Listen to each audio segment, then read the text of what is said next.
नमस्कार। देश और दुनिया की महत्वपूर्ण करंट अफेयर न्यूज़ के साथ मैं कुणाल आप सभी का संस्कृति आईएएस यूट्यूब चैनल पे स्वागत करता हूं। चलिए इस क्रम पे आगे बढ़ते हुए देख लेते हैं कि वे कौन से विषय जिन पे हम लोग आज बात करेंगे। तो ये हमारे आज के करंट अफेयर विषय हैं और सभी बेहद महत्वपूर्ण हैं। ठीक, तो चलिए इसी क्रम में आगे बढ़ते हुए देखते हैं हमारी पहली न्यूज़ को, जो हमें सुपर मून के बारे में बता रही है। भाई कल एक घटना हुई थी सुपर मून की, कितने लोगों ने देखी है? जितने लोगों ने देखी है और जिस प्रकार से देखी है मुझे कॉमेंट बॉक्स में जल्दी से बता दीजिए सबसे पहले। ठीक, तो अब इससे संबंधित बात यही है कि भाई कल यानी कि 1 अगस्त को इस वर्ष की दूसरी सुपर मून की घटना हुई है, यानी कि अभी पहले भी हो चुका है, कब हुआ है आपको बताएंगे। ठीक, तो हमें पता लग रहा है कि जो घटना अभी कल हुई है उस घटना को स्टर्जन मून के नाम से भी जाना जाता है। तो अपने आप में यह बात कई खास प्रश्नों को लेकर यहीं पे आ गई है, बता रही है दूसरी घटना यानी कि पहली कब हुई, स्टर्जन मून क्या होता है और सुपर मून होता क्या है। सभी बातें बेहद महत्वपूर्ण है, तो चलिए एक बार जान लेते हैं। हमें यहाँ पता लग रहा है कि भाई इस वर्ष का पहला सुपर मून जुलाई के महीने में हुआ था, अब दूसरा अगस्त में हुआ है। हालांकि देखने वाली बात यह है कि तीसरा जो होगा ना वो भी अगस्त में ही होगा। ठीक है, यानी कि अगस्त का जो महीना भी चल रहा है ना, यहाँ पे 2 सुपर मून हमें देखने को मिलने वाले हैं। वहीं अगली बात यह है कि इस साल का जो अंतिम सुपर मून होगा वो भी अगले महीने ही सितंबर में देखने को मिल जाएगा। तो यानी कि इस साल हमें पता लग रहा है कि टोटल 4 सुपर मून की घटना होने वाली है, 1 जुलाई में, 2 अगस्त में और 1 सितंबर में। हमें पता लगता है कि भाई जो ये घटना हुई है यहाँ चंद्रमा की दूरी पृथ्वी से काफ़ी कम थी और बता रहे हैं कि लगभग 3,57,530 किलोमीटर ही दूर था चंद्रमा पृथ्वी से। यहाँ हमें यह भी पता लग रहा है कि जब अगली घटना जो 30 अगस्त को होने वाली है वहाँ पे स्थिति और ज़्यादा करीब हो जाएगी, यानी कि चंद्रमा पृथ्वी से और निकट, यानी कि 3,57,244 किलोमीटर की दूरी पर होगा। बात क्लियर है। यहाँ हमें यह भी पता लग रहा है कि वर्ष 2018 के बाद यह पहला अवसर है जब एक ही महीने में हम 2 सुपर मून देख रहे हैं, यानी कि पिछली बार हमने 2 सुपर मून वर्ष 2018 में देखे थे और अगली बार हम 2 सुपर मून 2037 में देखेंगे। तो यह बात अपने आप में बहुत अधिक खास है जो आप लोग को जानना जरूरी है। हालांकि एक खास बात यहाँ पर यह भी देखने वाली है कि हर साल 12 फुल मून देखे जाते हैं, यानी कि पूर्णिमा का जो समय रहता है वह एक साल में 12 बार की अवधि होती है उसकी।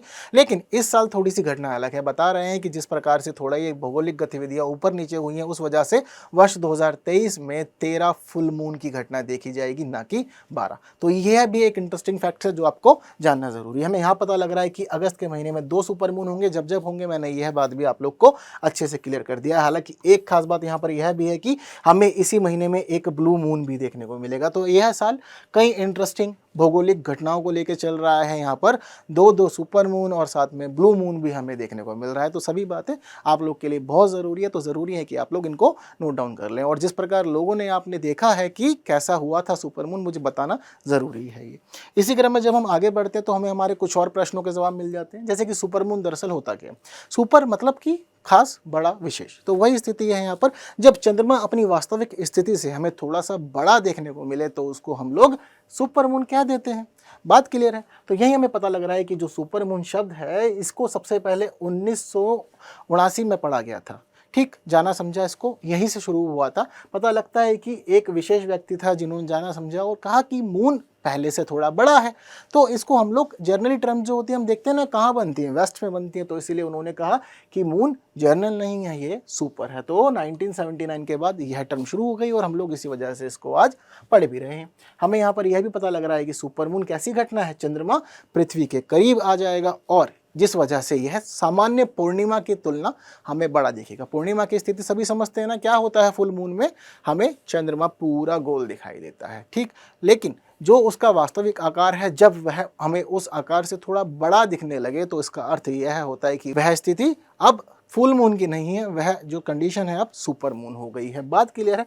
तो बताते हैं कि इस स्थिति में जो चंद्रमा है वह अपने वास्तविक आकार से लगभग 14% बड़ा दिखता है और 30% अधिक चमकीला हो जाता है। और ये टर्म हम सभी जानते हैं कि जब कोई वस्तु या कोई भी चीज़ है धीरे धीरे हमारे पास आती है तो वह धीरे धीरे बड़ी हो जाती है और जैसे दूर जाती है तो छोटी हो जाती है।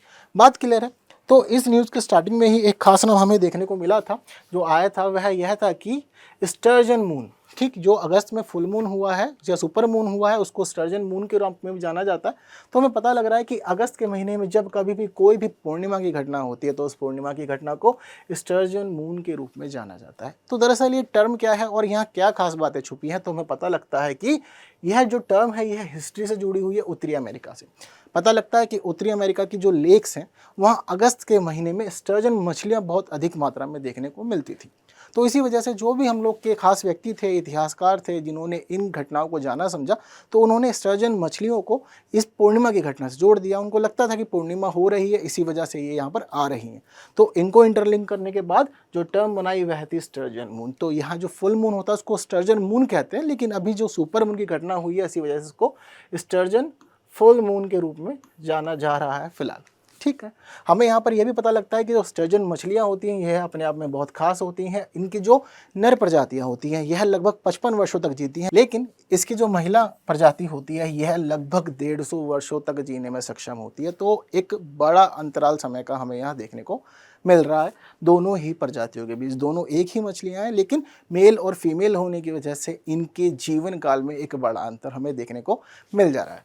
बात इतनी सभी को क्लियर हो गई है, तो इसी क्रम में बढ़ जाते हैं हम लोग आगे और हमें पता लग रहा है अगली न्यूज़ बोइंग 737 मैक्स के बारे में। तो न्यूज़ चर्चाओं में क्यों आई है, हमें पता लग रहा है कि जो आकाशा एयरलाइंस है उसने अपने बेड़े में अब 20वें विमान के रूप में बोइंग 737 मैक्स को शामिल कर लिया। महत्वपूर्ण बात है, ठीक। तो इसका जो कोड नेम है वह कोड नेम है बोइंग 737-8-200।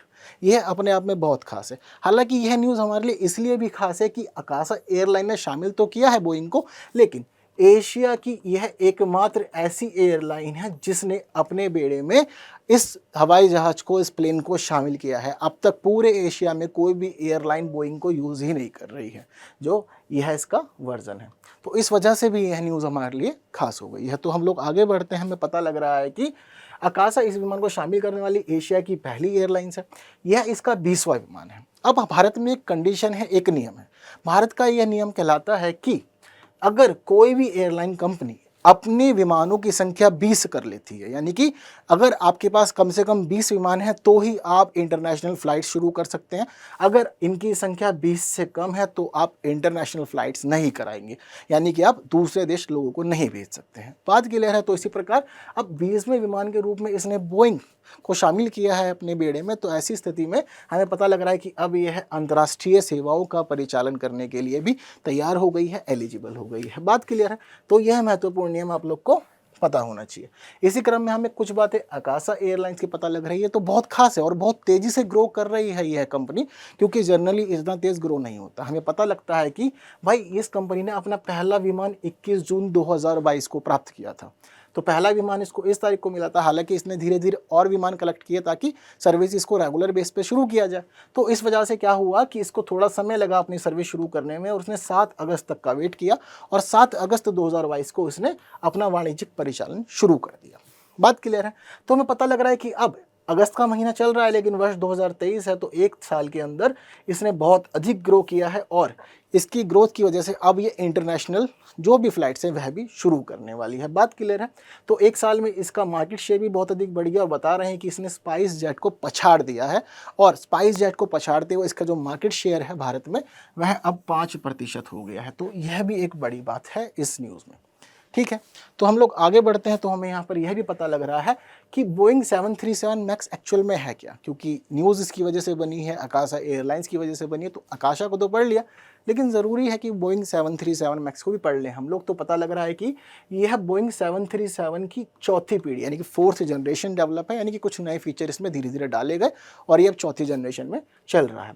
इसको तैयार किया जाता है अमेरिका में। अमेरिका की जो बोइंग है उस कंपनी का एक प्रभाग है। तो बताते हैं बोइंग कॉमर्शियल एयरप्लेन्स जो है उसके द्वारा इसको तैयार किया जाता है।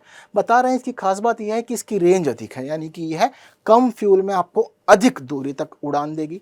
साथ साथ ईंधन दक्षता इसकी बहुत ज़्यादा है, यानी कि ये है जिस ईंधन का प्रयोग करेगी उससे ये कार्बन उत्सर्जन कम करेगी। बताते हैं कि इसकी क्षमता लगभग 20% तक कम कार्बन उत्सर्जन की है। तो यह एक बड़ी बात है। हम लोग देख रहे हैं ना कि क्लाइमेट एक्शन किस प्रकार से हम लोग लगातार आगे बढ़ रहे हैं इस दिशा में।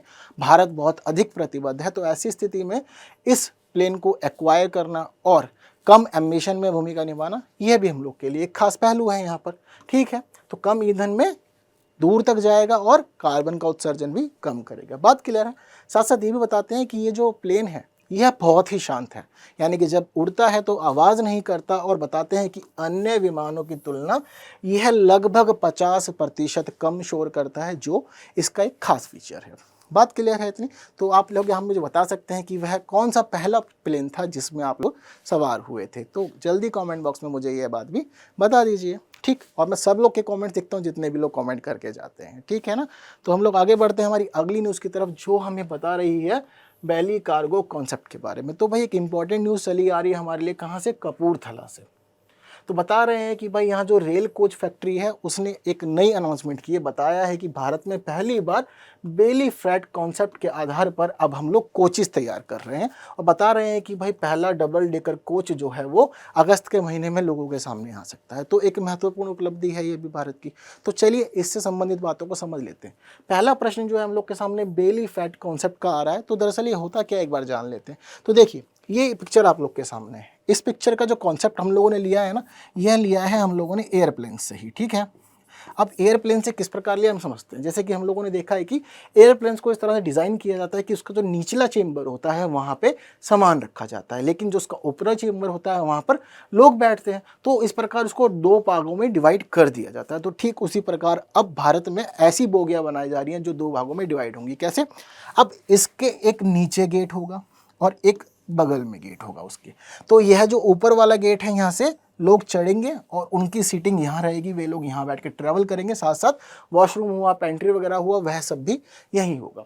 वहीं हमें यह पता लग रहा है कि जो ये नीचे वाला सेक्शन है, यह सेक्शन मुख्य रूप से रहेगा सिर्फ और सिर्फ माल ढोने के लिए, यानी कि जो भी सामान वगैरह ट्रैवल कर रहा होगा वह सब हम लोग यहाँ रखेंगे। अभी हम लोग क्या देखते हैं कि सामान के लिए अलग से मालगाड़ी होती है या ट्रेन ऐसी बनाई जाती है जिनमें एक अलग कोच ऐड किया जाता है जो सिर्फ सामान के लिए होता है, लेकिन यह ऐसा कोच है जहाँ आप यात्रियों के साथ सामान भी कैरी कर सकते हैं। बात क्लियर है सारी? तो इंपॉर्टेंट टर्म हम लोग के सामने आई है। यह इंस्पिरेशन जो हम लोगों ने ली थी, ये ली थी कोविड टाइम से। बताते हैं कि कोविड टाइम में जो पूरा का पूरा ट्रेन का जो भी हम लोगों ने रेवेन्यू कलेक्ट किया वो सिर्फ और सिर्फ मालों की आवाजाही से किया था। तो रेलवे को आइडिया आया कि इस प्रकार की चीज़ों को हमें आगे बढ़ाना चाहिए और लोगों को मौका देना चाहिए कि वह अधिक से अधिक रेल का प्रयोग करें अपने सामान को एक स्थान से दूसरे स्थान पर भेजने के लिए, ठीक है।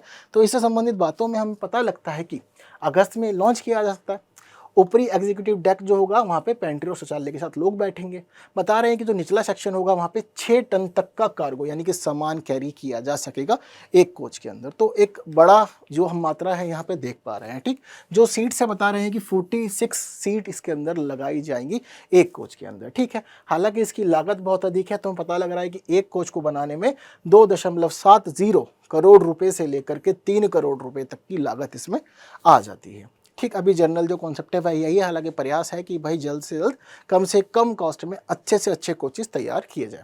तो फिलहाल जो सरकार की योजना है वह यह है कि 20 कोचेस के साथ में 2 ट्रेन जल्द हमें चलने में देख सकते हैं हम लोग कि भारत में अब चल रही होंगी। बात क्लियर है?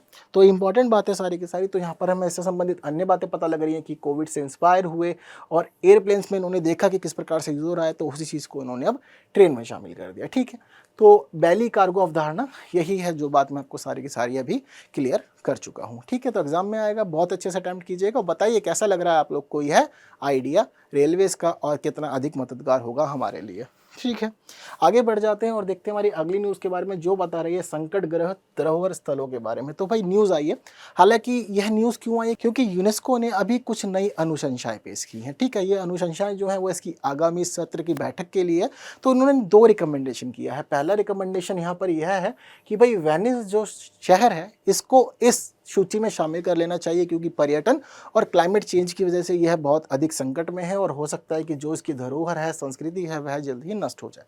वहीं इसने जो दूसरा रिकमेंडेशन दिया है वह दिया है ऑस्ट्रेलिया की ग्रेट बैरियर रीफ को लेकर के। इन्होंने कहा है कि लंबा समय से वह इस सूची में शामिल है, अभी हम इसको हटा सकते हैं क्योंकि ऑस्ट्रेलिया गवर्नमेंट इसके ऊपर बहुत काम कर रही है और इसको संरक्षण दिया जा रहा है।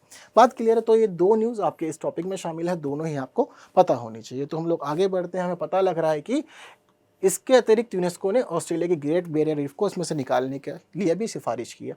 हमें पता लग रहा है कि जो वेनिस शहर है वह पर्यावरण से बहुत अधिक सुभेग है और उसका कल्चर और वहाँ की जो चीज़ें हैं, जो वहाँ पे हेरिटेज है, वह सभी अब धीरे धीरे अफेक्ट हो रहा है। हम देखते हैं कि एक ऐसा समय था वहाँ बहुत अधिक फ्लड्स आ रही थी 17, 18, 19 का समय। आज का जो समय है वहाँ हम देख रहे हैं कि ड्रॉट चल रही है, यानी कि बहुत अधिक सूखा हो गया।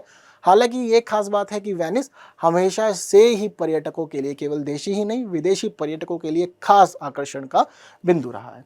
ठीक है, तो बताते हैं कि ये जो पूरी सिफारिश पेश की गई है यह आने वाले 45वें सत्र के लिए की गई है। अभी भाई इनकी विश्व धरोहर समिति की बैठक होने वाली है। कहाँ होगी? तो पता लग रहा है कि सऊदी अरब के रियाद में बैठक होगी। कब? सितंबर 2023 में। तो जो भी ये बातें हो रही हैं ये है इसी सत्र के लिए हो रही हैं। तो दो इंपॉर्टेंट सिफारिशें हैं। ठीक, यहाँ पर हम अगर बात करें इस सूची की तो हमें यहाँ पर यह भी पता लग रहा है कि वेनिस जो है यह भाई एक अच्छा महत्वपूर्ण शहर है किसका? इटली का।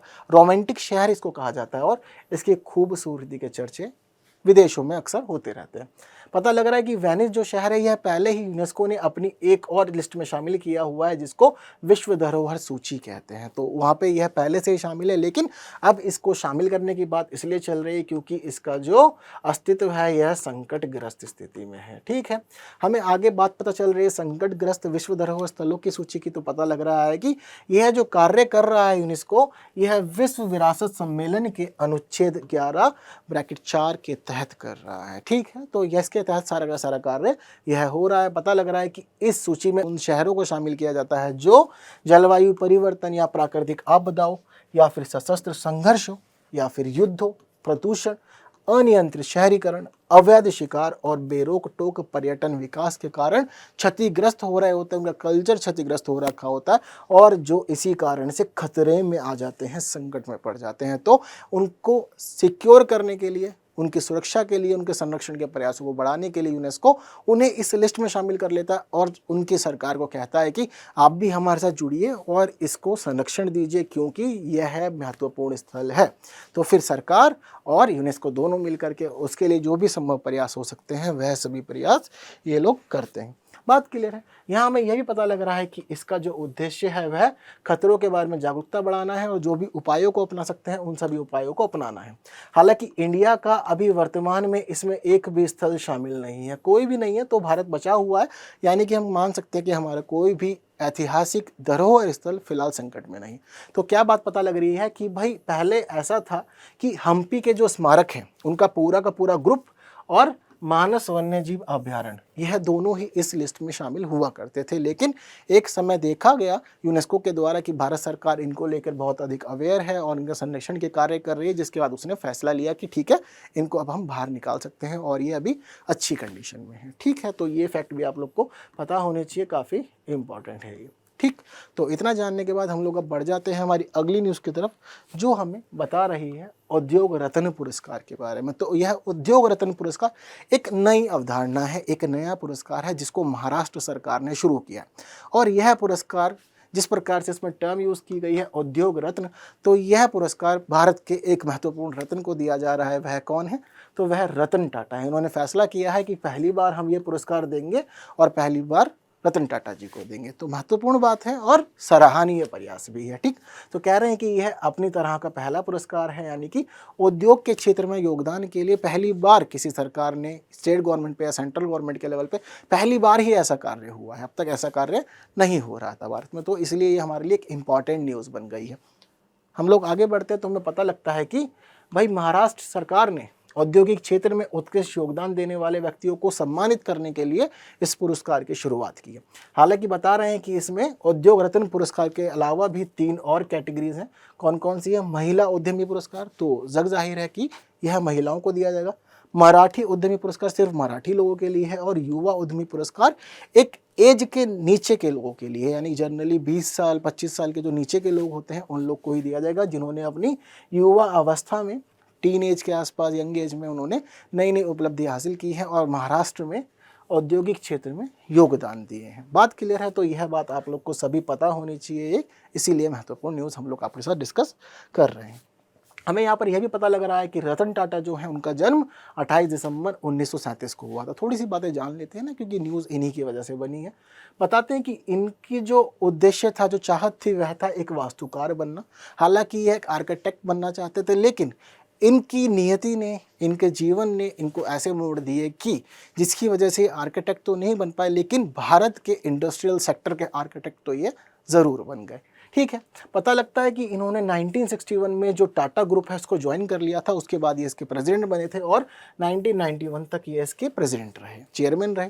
ठीक है, हमें यहाँ पर यह भी पता लगता है कि इन्होंने लंबे समय तक इसके अंतरिम अध्यक्ष के रूप में कार्य किया और अभी भी यह इसके अंतरिम अध्यक्ष बने हुए हैं और पूरे के पूरे ग्रुप को लीड कर रहे हैं, उनको नए नए रास्ते दिखा रहे हैं। हालांकि अभी इनकी एज काफ़ी ज़्यादा हो गई है। ठीक है, तो बताते हैं कि भाई पहले भी ऐसा नहीं है कि इनको पहली बार कोई पुरस्कार दिया गया। बताते हैं कि भारत के महत्वपूर्ण जो पुरस्कार है, जैसे कि वर्ष 2000 में इन्हें पद्म भूषण दिया जा चुका है और वर्ष 2008 में इन्हें पद्म विभूषण से सम्मानित किया गया था। तो इस प्रकार के पुरस्कार इन्हें दिए जाते हैं। हालांकि यह भी डिमांड है कि इनको भारत रत्न से सम्मानित किया जाना चाहिए। अब आप लोग की क्या राय है, ये आप मुझे कॉमेंट बॉक्स में ज़रूर बता के जाना। ठीक, और आगे हम लोग बढ़ते हैं तो हमें पता लगती है हमारी अगली न्यूज़ के बारे में, जो जीआई टैग से संबंधित है। नई न्यूज़ आई है और 7 उत्पादों को जीआई टैग दिया गया है। ठीक है, तो इन 7 उत्पादों में क्या क्या शामिल है थोड़ा समझते हैं। पहले पता लग रहा है भाई जलेसर धातु शिल्प। ठीक है, तो यह एटा क्षेत्र जो है उत्तर प्रदेश का, वहाँ पे तैयार किया जाता है। इसमें छोटे छोटे से जो उत्पाद होते हैं महत्वपूर्ण धातु के बनाए जाते हैं, घुंघरू वगैरह इसमें शामिल होते हैं। तो काफ़ी इंपॉर्टेंट सिग्निफिकेंस है इसका। बताते हैं कि हिस्ट्री में इस जगह पर जरासंध का राज हुआ करता था, तो उसी समय इसको विकसित किया गया था। एक समुदाय है ठेकेदार, वे लोग इसको तैयार करते हैं। बात क्लियर है, तो यह इसकी महत्वपूर्ण बात थी। दूसरा जो यहाँ पर जीआई टैग मिला है वह मिला है मानकुराद आम को। अब इस नाम की ना कुछ खास बातें हैं, जैसे कि पहली बात तो ये जो मानकुराद आम है यह गोवा का है। ठीक है, दूसरी बात यह है कि इसका ये जो नाम है ना मानकुराद, यह नाम इसको पुर्तगालियों के द्वारा दिया गया था। हम पढ़ते हैं हिस्ट्री में कि मॉडर्न हिस्ट्री के समय पुर्तगालियों ने गोवा पे कब्जा किया था, तो उस समय वे लोग इस आम से रूबरू हुए, तो उन्होंने इसको यह नाम दे दिया मानकुराद। तो बताते हैं कि ये जो नाम था इसका, इसको पुअर कलर यानी कि इसका जो बुरा रंग था, काफ़ी अजीब रंग है इसका, तो इसके अजीब रंग के कारण उन्होंने इसको मैनकुराद बोला था। ठीक है, जो बाद में फिर मैनकुराद से कन्वर्ट होकर के मनकुराद हो गया। बात क्लियर है। तो इसी क्रम में हम लोग जानते हैं गोवा बेबिंका के बारे में। एक अच्छा डेजर्ट है यह गोवा का। बताते हैं कि इंडो पुर्तगाली हलवा होता है एक प्रकार का ये। ठीक है, इंडो पुर्तगाली हलवा है, सालों से परंपरा में बना हुआ है और पता लगता है कि इसको कहते हैं गोवा में डेजर्ट की क्वीन, यानी कि गोवा के डेजर्ट जितने भी होंगे ना उनकी यह क्वीन है और सबसे महत्वपूर्ण भूमिका है वहाँ पे गोवा बेबिंका की। ठीक है, इसके अलावा पता लगता है कि 4 और उत्पाद शामिल हुए हैं यहाँ पर राजस्थान से और सभी महत्वपूर्ण, जैसे कि उदयपुर से इन्होंने शामिल किया है कोफ्तगारी धातु शिल्प को, बीकानेर के काशीदाकारी शिल्प को, जोधपुर के बंदेज शिल्प को और उस्ता कला शिल्प को। सारे शिल्प हैं, महत्वपूर्ण हैं, काफ़ी अच्छी कारीगरी होती है, तो यह सभी शिल्प राजस्थान के हैं। तो इस प्रकार इन्होंने इन 7 को ही जीआई टैग दे दिया है। तो कुछ बातें जीआई टैग से संबंधित हमें पता लग रही हैं कि यह मुख्य रूप से कृषि संबंधी किसी उत्पाद को, प्राकृतिक उत्पाद को या विनिर्मित वस्तुओं के लिए दिया जाता है। हालांकि सबको नहीं दे सकते, क्योंकि ज़रूरी है कि जिस उत्पाद को दिया जा रहा है उसके कुछ खास गुण हो, वह ख्याति प्राप्त हो और उसके भौगोलिक उद्भव से संबंधित कुछ महत्वपूर्ण बातें जनरली प्रचलित हो। तो ऐसा ही कोई उत्पाद होगा जो विशेष होगा अपने आप में, उसे ही देंगे, हर किसी को नहीं देते। इसलिए समय समय पर लोग मांग करते हैं, कभी कोई कहता है हमारे उत्पाद को दो, कोई कहता है हमारे उत्पाद को दो, लेकिन उसके लिए पूरा पर आप लोग को एप्लीकेशन देनी पड़ती है, जिसके बाद फिर पूरा यह जो आयोग बनाया हुआ है इसके लिए वो फैसला लेता है और बाद में अंतिम रूप इसको दिया जाता है। हालांकि ये जो जीआई टैग है जनरली सिर्फ 10 वर्षों के लिए दिया जाता है, हर 10 वर्ष की अवधि पर इसको रिन्यू करवाना होता है। ठीक है, ये टर्म आप लोग को पता होनी चाहिए, क्योंकि यूपीएससी इसे स्टेटमेंट के रूप में पूछ सकता है कभी भी। ठीक है, तो हमें आगे यहाँ पर यह भी पता लग रहा है कि यह एक प्रकार का बौद्धिक संपदा अधिकार है, यानी कि इंटेलेक्चुअल प्रॉपर्टी राइट है। अब इंटेलेक्चुअल प्रॉपर्टी राइट किस प्रकार से, देखो, क्योंकि यह एक खास क्षेत्र में पाया जाता है, हर जगह नहीं मिलेगा, तो किसी खास क्षेत्र में मिलेगा, कुछ खास लोग इसको तैयार कर रहे होंगे, तो इसीलिए इसका जो खास स्थान में खास महत्व है उसको बनाए रखने के लिए ज़रूरी है कि इस प्रकार से इसको रजिस्टर करवा दिया जाए, तो लोगों के बीच इसका महत्व स्थानीय समुदायों और जो भी लोकल कैरेक्टरिस्टिक्स हैं उनके साथ आगे बढ़ेगा। बात क्लियर है। बताते हैं कि वर्ल्ड इंटेलेक्चुअल प्रॉपर्टी ऑर्गेनाइजेशन, जिसको हम वीपो के रूप में जानते हैं, उसने भी इसके संबंधित बात की है। उसने बताया है कि जो जियोग्राफिकल इंडिकेशन टैग होता है यह एक प्रकार का लेबल मात्र होता है, लेकिन इसके पीछे कुछ उद्देश्य जैसे कि बताते हैं कि जिसमें किसी उत्पाद को विशेष भौगोलिक पहचान दी जाती है और फिर उसके बाद उसका महत्व बढ़ जाता है, और जब आप कभी कहीं उसको बेचते हैं तो आप क्लियरली बता सकते हैं कि यह जीआई टैग प्राप्त है, तो और भी महत्व बढ़ जाता है और कहीं ना कहीं ये भी माना जाता है कि वह उत्पाद, वह पदार्थ पर्यावरण हितैषी भी है। ठीक है, तो यह इससे संबंधित महत्वपूर्ण बातें थी। यहाँ हमें यह भी पता लग रहा है कि भारत में जीआई टैग का जो पंजीकरण है ये कहाँ होता है, वस्तुओं के भौगोलिक संकेतक अधिनियम 1999 के तहत सारा कार्य किया जाता है और 10 वर्ष के लिए किया जाता है। बात क्लियर है। तो यदि आपके यहाँ की भी कोई खास ऐसी वस्तु है जिसको भी जीआई टैग नहीं मिला है, आप चाहते हैं कि दिया जाए, तो बिल्कुल आप कमेंट बॉक्स में इसको बता सकते हैं। तो आज की वीडियो में इतना ही। सभी महत्वपूर्ण बातें हम लोगों ने कर ली है। फिर मिलेंगे अगली वीडियो में, फिर कुछ नई बातों को जानेंगे, समझेंगे और ऐसे ही लगातार रोज़ पढ़ते रहेंगे। Thank you so much.